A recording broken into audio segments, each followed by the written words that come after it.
r/Nosleep. Posted by Reddit user Rick and Dick and Dak in 123. 10 years ago, I survived an airplane crash. What I saw there scarred me for the rest of my life. Day 3. On the early morning of day 3, the chirping of the birds returned. That's how we knew it was safe to go back outside. Despite that, we were still extremely paranoid when going out, and so we carefully observed the surroundings first. "Okay, I think it's gone," Mitch shouted to the rest of us. We followed him outside. Mitch turned to me with the heavy bags under his eyes and asked, "Sam, what the fuck was that thing?" "I saw it a few times by now, but never managed to get a good look at it." I shook my head. "Will, did you see it?" Mitch turned to Will. "I didn't even see what happened to Norton until I heard the screams," Will said. We stood in silence for a while. "We can't stay here anymore," Linda said. "But we can't go wandering around the woods with that thing stalking us there. We'll be sitting ducks," Mitch responded. "So what then?" Amber interjected. I looked around and thought for a moment. I knew what the right thing to do was, but I hated the idea every bit of the way. "We have to rescue Norton," I finally said. "We can't leave him behind." "Whoa now," Mitch raised his hand. "I didn't see it very well, but that creature looked pretty fucking dangerous to me. We can't go against it. Not to mention how fast it is. Norton's screams were here one moment and then," Will said. "I think we're going to be safe if we bring torches," I said. "The creature, whatever it is, stalked me from afar yesterday. It was in our camp the other night before, but it never approached while there was a fire. And when I pointed my flashlight at it, it scurried away with the body of the passenger. It's a long shot, but it's worth a try." "Okay, but how the hell do we find Norton? He could be anywhere, and for all we know, he could be dead." I pointed to the pile of dead bodies and said, "Last night it dragged another body away. It's always dragging them in the same direction. I think it might have a lair. If we follow the tracks, we might find it." "Again, did you see how fast it is?" Will said. "It could take us days to find it, if we even find it." "Well, while it's alive, none of us are safe here," I said. "We got enough water, but food will run out soon. We have to start thinking of alternatives." "The creature probably needs water, right?" Amber asked. "There may be a creek nearby, and if there is, following it will get us out of the woods." We spent some time discussing it, and in the end we came to the conclusion that we would make some torches, stock up on food, and follow its trail. We packed everything useful and made torches by cutting a few of the branches and wrapping them in cloth. We had no oil or fuel to make the flames last longer, so we figured we just need torches to last us long enough to ward off the beast, should we come face to face with it. Now, the thought of angering that thing filled me with unspeakable fear, but also defiant satisfaction. One way or another, this would all be over soon. We inspected the place where Norton was kidnapped, and it had become quickly apparent that the tracks where he had been dragged on the ground were either clear of leaves or was an obvious sign of leaves being flattened in our places. "If we wait too long and more leaves fall, we'll lose the trail. We have to go now," Will said as he picked up one leaf, inspecting it curiously. The rest of us agreed, and we will let Will take the lead, since he seems to have the best eye in figuring out where to go whenever we lost the trail. Only a few hundred yards away, we saw two tracks merging into one, and it didn't take us long to figure out that one was from Norton, and the other from the body the creature dragged off last night. It made it all the more easy for us, since the trail had become a lot more clear.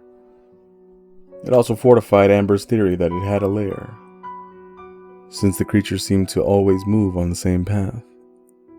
We walked for about 30 minutes before we saw big, blue pieces of fabric on the nearby log. Will quickly bent down to inspect it.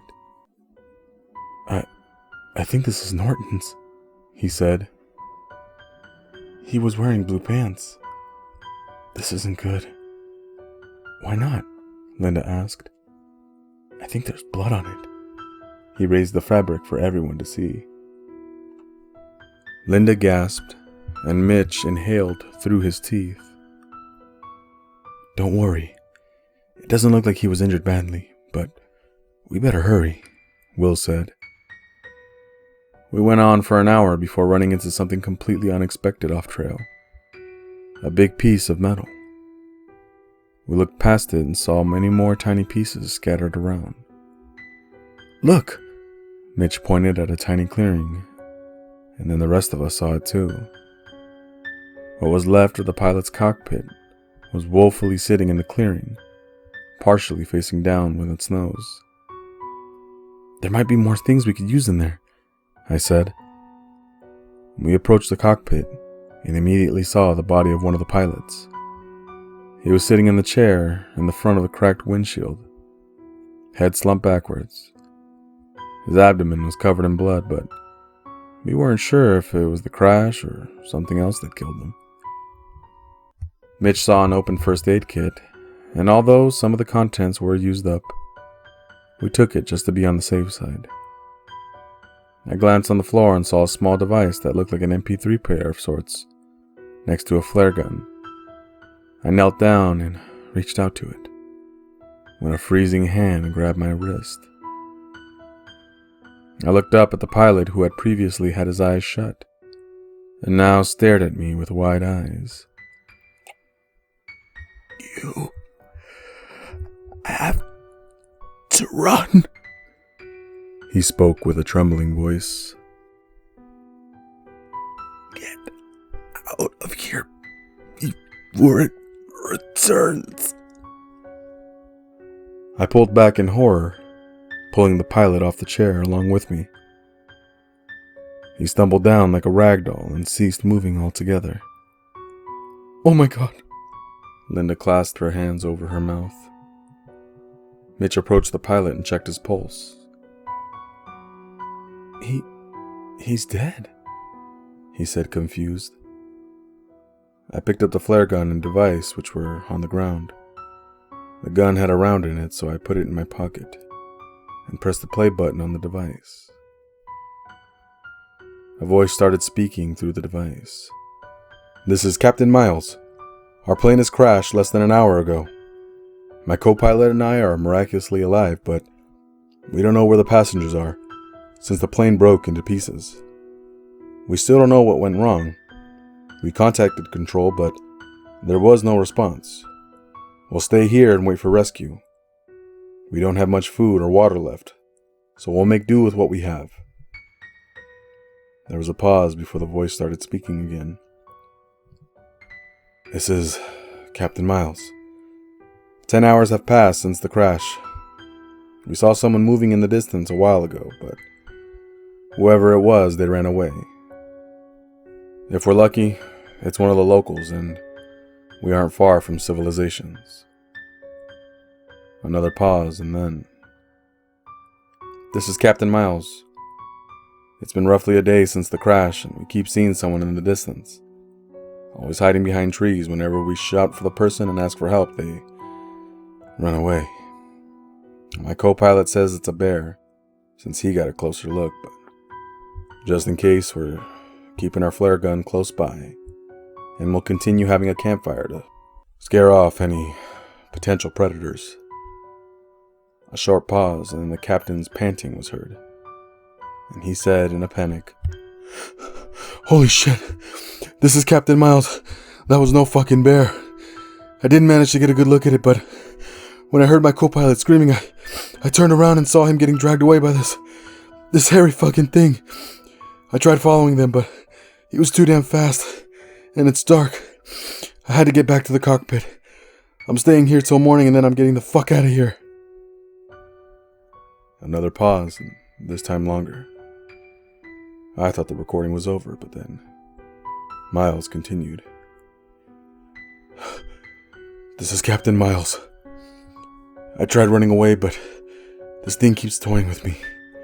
Wherever I go, it's just peeking behind the trees, pretending to hide. But I think it wants me to see it. I knew what it was doing because by noon, I had taken so many routes that I was back at the plane. The creature was gone. I have to stay here and defend myself if it attacks. Another pause before Miles' shallow panting could be heard again. He said, It got me. It fucking got me. Somehow, I managed to wound it before it could finish me off. Shot 2 flares and managed to take out a few of its fingers. With the first one, the second flare only scared it away. It seemed to be afraid of unnatural lights and fire. Oh, this thing's really smart. It scouts during the day and attacks during the night. There was a growl from the recorder. Linda cradled her arms, looking over her shoulder, as if she expected the creature to appear right behind her. The pilot continued. It's close now. Watching me. I can see it. Just beyond the fire. It won't come close as long as I have the fire going. But I'm almost out of wood. I hope it can last until morning, but if it doesn't, I have 1 more flare remaining. I may not kill it, but I sure as hell will do a number on it before it takes me. If anybody finds this, don't wait for rescue. Kill the creature. Don't try running away because it will always follow. It knows this forest better than anything in it. As for me, I'm not going to survive my wounds either way. This is Captain Miles. Out. The recording stopped. We listened in silence and horror. Jesus Christ, Mitch said with a trembling voice. Well, that does it, I said. We have to kill it. Did you even hear what the pilot said? Mitch snapped. He fired a fucking flare at it, and it's still alive. Yeah, but we can't leave until it's dead. Don't you get it? It will never let us leave the forest alive. So it's either it or us. I am not going to have a fight with that thing head first. All we have is this fucking hatchet, and there's no way... Wait! Will raised his hand and interrupted Mitch. Where's Amber? We shot around and gave Linda, who was standing at the back, an accusatory look. She was just here a moment ago, she said. Amber, where are you? Will shouted. And then we all saw it, and it made our hearts sink to the floor. Blood. A trail of blood went along the clearing and into the tree line. Oh God, we have to find her. Mitch took point and started following the trail, calling Amber's name along the way. It was evident that she had lost a lot of blood and was, in the best case scenario, badly wounded. The trail of blood started to thin out pretty soon, but since it merged with the tracks we followed prior that night, it wasn't very difficult to stay on the right path. How the fuck could you let this happen, Linda? Mitch shouted in frustration. Why are you blaming me for this? Linda defended herself. You stood closest to her, Mitch rebutted. Mitch, back off. It wasn't her fault, I said. We continued striding in silence. Guys, wait up, Will shouted from the back, barely to keep up with Mitch, who was practically jogging by now. Come on, we have to hurry, Mitch shouted back before stomping dead in his tracks, making me bump into him. "Hey, what the hell, Mitch?" I shouted. And then I realized why he had stopped. In front of us was a cliff, and carved into it was a narrow passage into a cave. The passage itself was obstructed by branches, so it could easily be missed, even walking next to it. The tracks of blood led inside and disappeared into the darkness of the cave.